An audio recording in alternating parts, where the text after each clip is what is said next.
From the Times and the Sunday Times, this is The Story.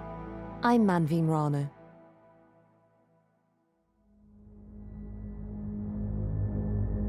The world has rarely seemed less stable. Some defense experts believe we're already in the foothills of World War III. But while we're all busy watching the trouble hotspots in Ukraine, Russia, Gaza and Taiwan, worried about how they might spill over, perhaps we should be paying a little more attention to a sleepy, wooded corner of one of the Baltic states.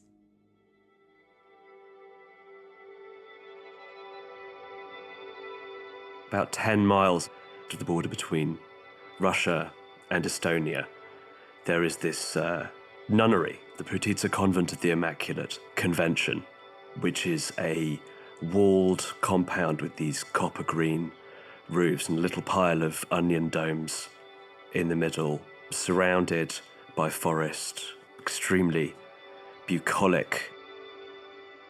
And it is one of only two Russian Orthodox convents that remained open throughout the Soviet era and the crackdown on Christianity. So it has a kind of tremendously symbolic place in the mythology of the Russian Orthodox Church.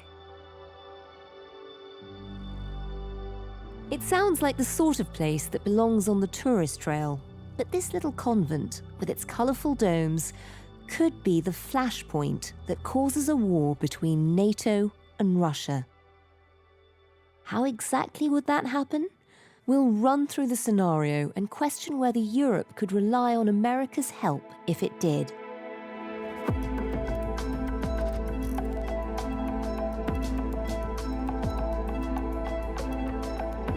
The story today: why the Baltics are preparing for Putin.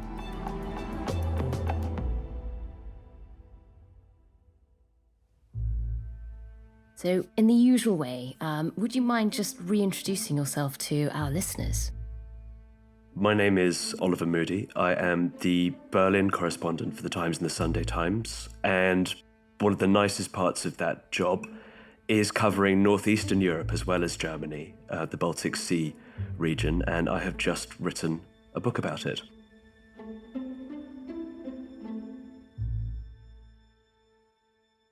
And it's a fascinatingly timely book about the Baltics and the future of Europe.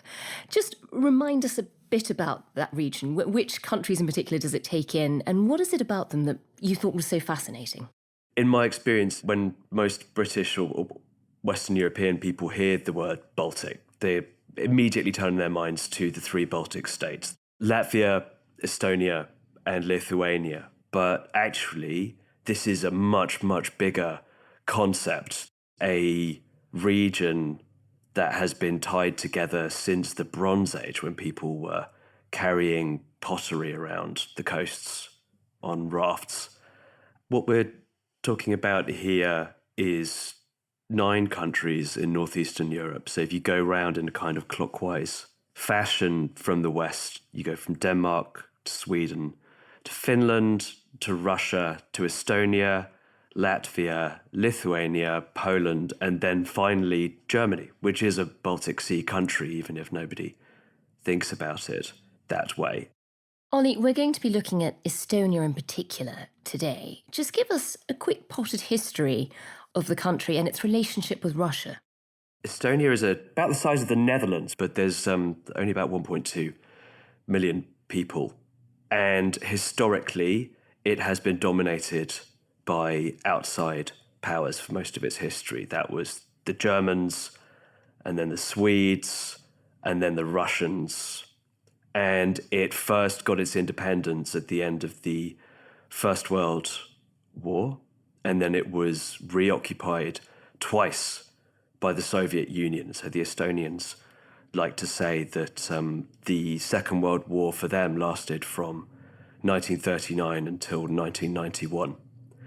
And in this history, a lot of Estonian politicians will tell you that their country has been attacked by Russia about 40 times over the past 800 years. So it's something that is very, very strongly hardwired into their national identity.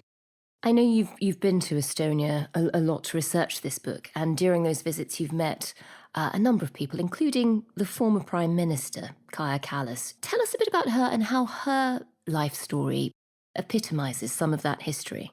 I interviewed Kaja Kallas towards the end of her premiership before she became the European Union's top diplomat last year. She comes from something that's almost a kind of family of nobility in Estonia.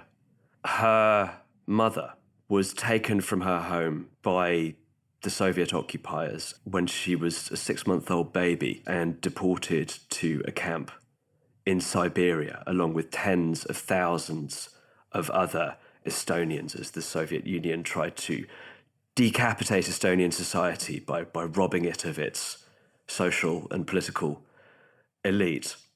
And Kaja Kallas grew up in a world that is almost unimaginably different to the present, under occupation in a country that was being flooded with Russian-speaking immigrants, where there were no freedoms, there was no ability even to display the Estonian national flag, where the history books didn't talk about Estonian history, they talked about Soviet history. She told me that her grandmother used to tell her stories when she was a little girl about the interwar period. So this is the kind of brief window when Estonia first had its independence.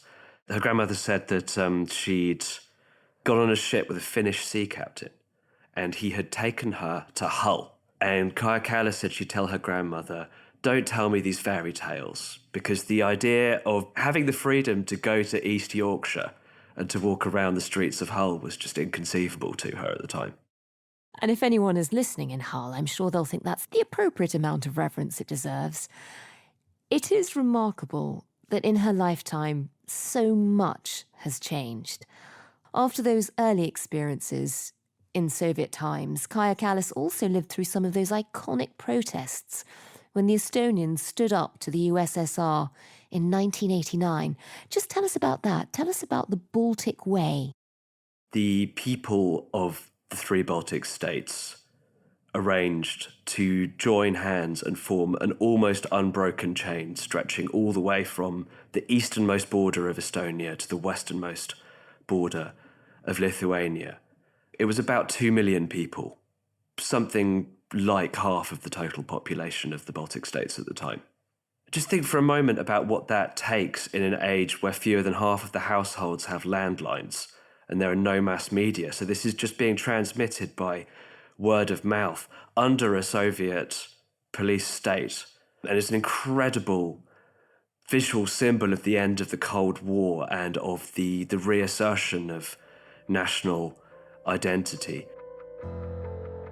And so for this teenager, the moment when Estonia wrested its independence back from the Soviet Union in 1991 was a absolutely formative experience in the preciousness of freedom in a way that is very, very hard, I think, for people on the western end of Europe to grasp with that level of emotional force.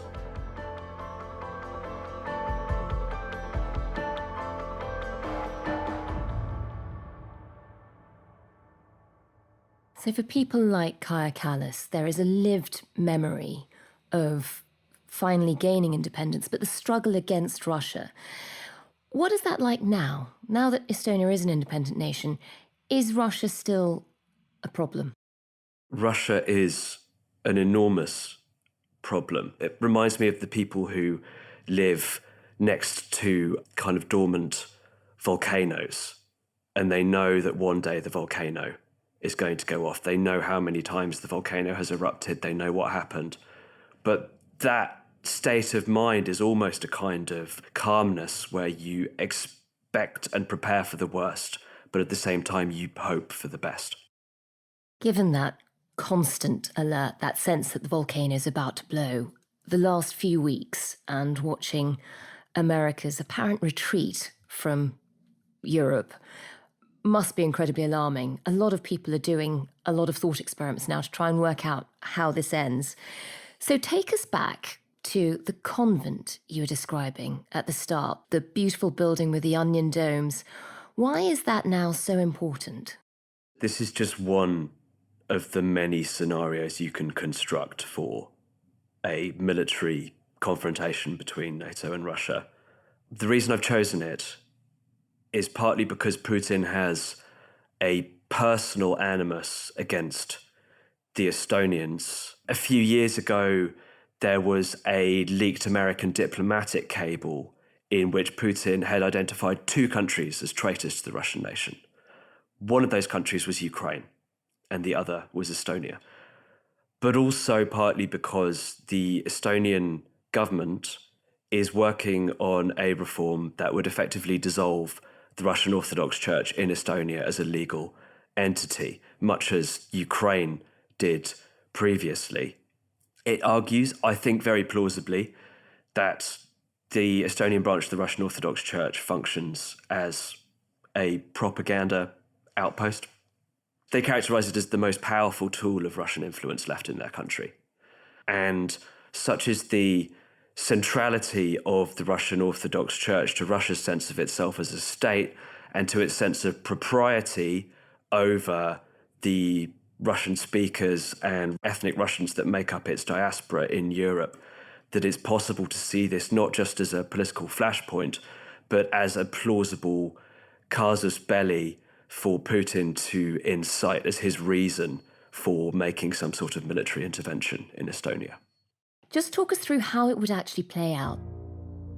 So the abbess of this convent, Putitsa, has actually said quite openly that if the Russian Orthodox Church is dissolved, she will try and stay on.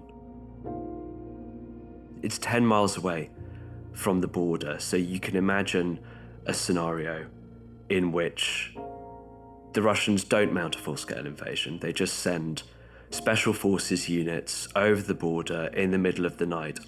Those special forces occupy the convent, other units follow up, they dig in their positions, they don't go any further, and then Putin says, I have been obliged by this, in quote marks, Nazi state and its persecution of Christians and my co-religionists and compatriots to take them under my protection, and they are now effectively under Russia's nuclear umbrella. What are you going to do about it?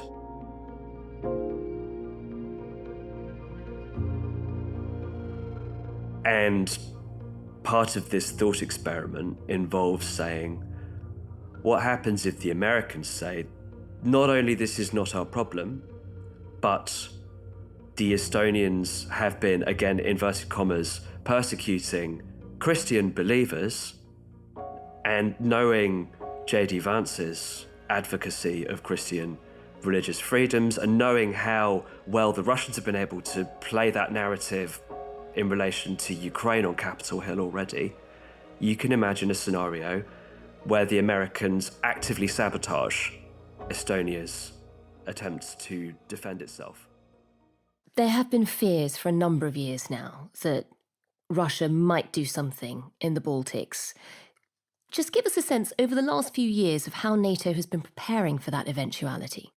After Russia annexed Crimea in 2014, there was a lot of alarmism about, are the Baltic states next?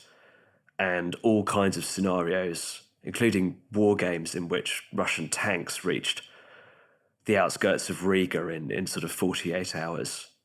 But the amazing thing is these scenarios went away because NATO did the right thing. It deployed troops forward into the three Baltic states and into Poland. America surged 15 to 20,000 soldiers forward to the eastern flank of NATO. It pre-positioned equipment.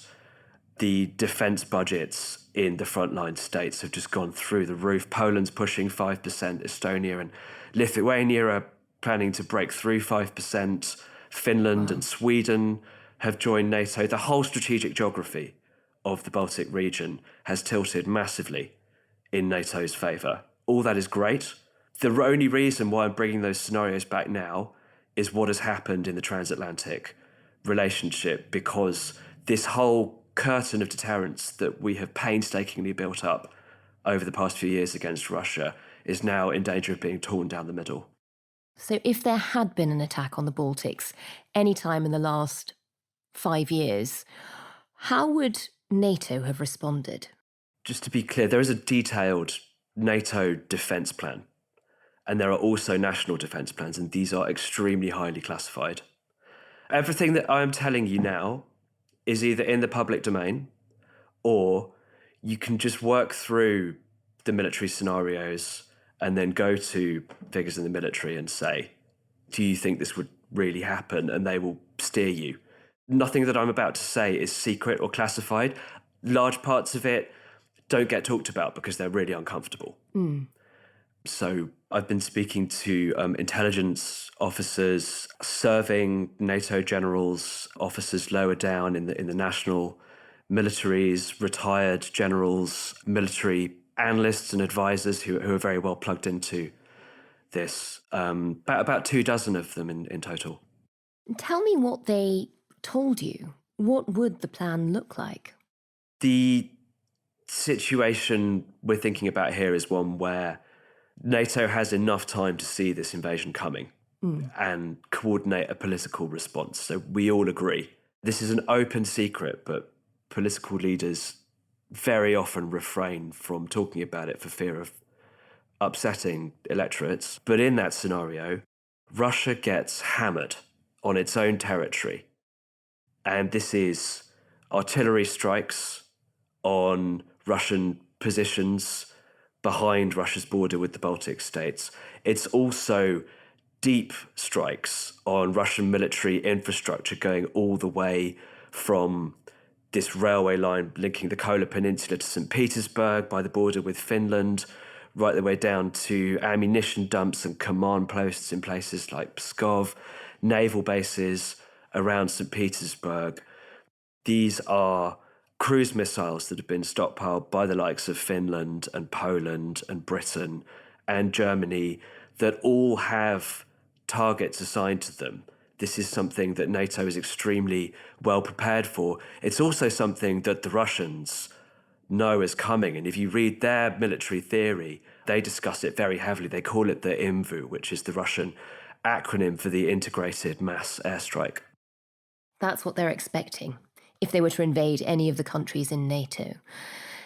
All of that, though, in the past has relied on America being a big part of NATO. That's now a little bit more shaky. What would it look like if the US did pull out? What would the response be like? There's a lot of consensus that the British and French nuclear deterrents just won't cut it on the nuclear level.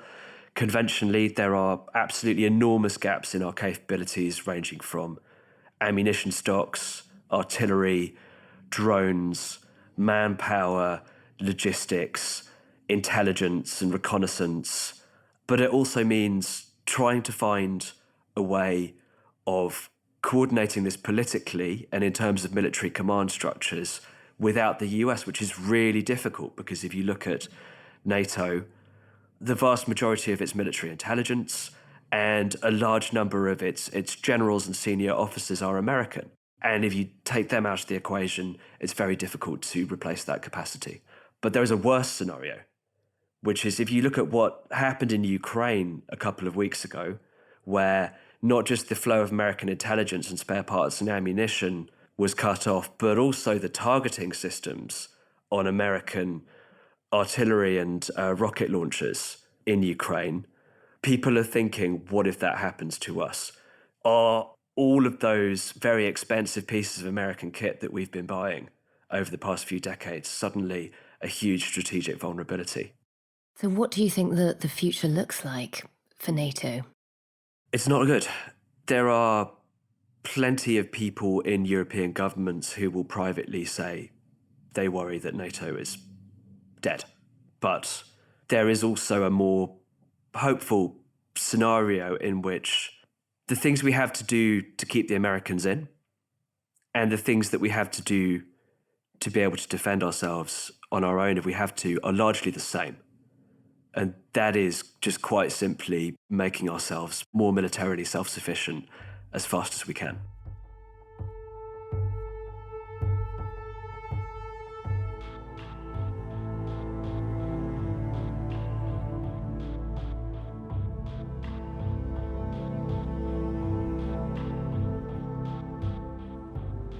Ollie, we live in such unsettling times. Given that most of Europe is just waking up to the genuine possibility of war with Russia, the Baltics have been on the front line for a very long time. You've travelled those countries, you've looked at how they've confronted that threat. What can we learn from the Baltics? It's not just the three Baltic states I talk about here, it's also their neighbours. In particular, Finland and Sweden and Poland. They have a social contract that is founded on the understanding that security is fragile but absolutely essential and the first and overriding duty of the state. So there is a good public understanding of what can happen. They have public information systems telling you what to do in all kinds of worst case scenarios. If you go to Estonia, for example, most Estonians I've met have an app on their phone called Ole valmis, which means be prepared. And it's got incredibly detailed advice for not just what to do if there's a war and how to kind of hide in the woods if your house comes under a missile attack, but, how to cook. There's like a recipe for pearl barley risotto with canned elk meat. Not sure what we'd do with elk meat. Maybe we could do wild boar or something. Baked beans, more likely.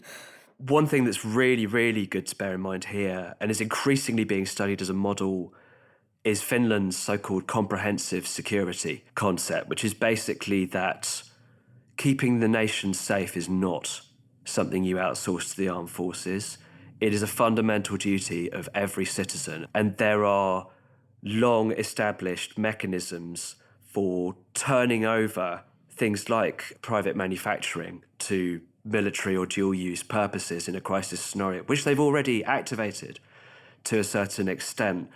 And so everyone knows what is expected of them. And above all, it leads to a tremendous sense of national solidarity and purpose that I think a lot of Western European societies would envy.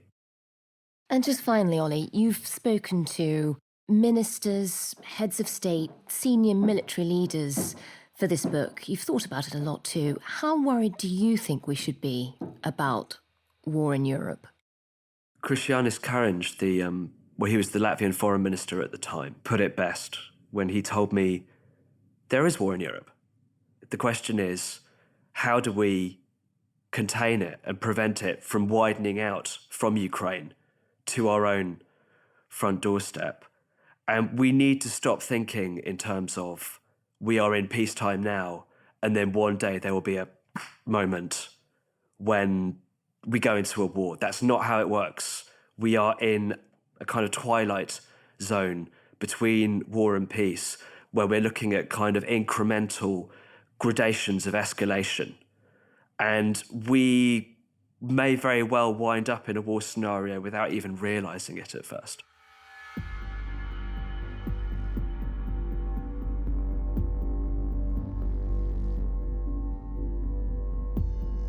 At the Munich Security Conference this year, as everyone was digesting the enormous shock of the infamous J.D. Vance speech, Edgars Rinkēvičs, the president of Latvia, posted on his social media profiles the words, "Never stop panicking."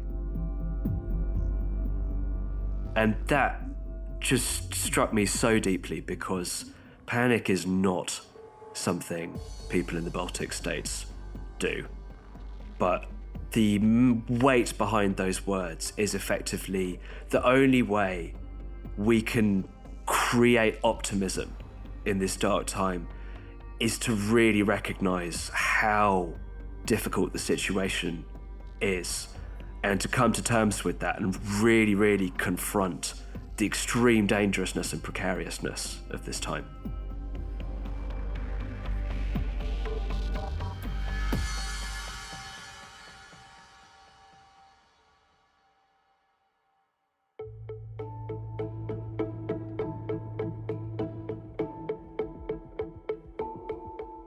That was Oliver Moody, Berlin correspondent at The Times and The Sunday Times.